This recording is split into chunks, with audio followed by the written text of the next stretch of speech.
আপনাদের সাথে তো বলছিলাম যে আমার একজন ভাসুরের মেয়ে হয়েছে, যার জন্য আমাদের অসুচের জন্য তো আমি ষষ্ঠীও নিতে পারলাম না, আমি আমার হাজব্যান্ড। তো আজকে হচ্ছে এই ওষুধ শেষ হইলো আর কি। তো এর জন্য স্নান টান করে আইসা এখন হচ্ছে যে ঘরে শান্তির জল ছিটাই দিলাম। আর রূপ মাত্র স্নান করে আসছে, এখন হচ্ছে যে আমি রূপেরও একটু শান্তির জল ছিটাই দিতেছি। সবার আগে স্নান করছে মা, আমার শাশুড়ি মা। উনি স্নান করার পরে উনি হচ্ছে যে আমার শান্তি জল ছিটাই দিছে।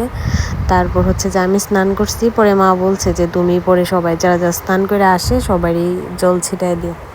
তো পরে আবার আমার খুব চা খাইতে ইচ্ছা হইতেছে, পরে দাদার দোকান থেকে রূপরে দিয়ে হচ্ছে যে আমি চা আনাইলাম। এই গরমের মধ্যেও আমি এখন চা খাবো, প্রচণ্ড গরম। তো দাদার এখানে চাটা অনেক মজা হয়, আমার অনেক ভালো লাগে, যার জন্য দেখা যায় যে বাড়িতে আসলে দাদার এখান থেকে চা খাই।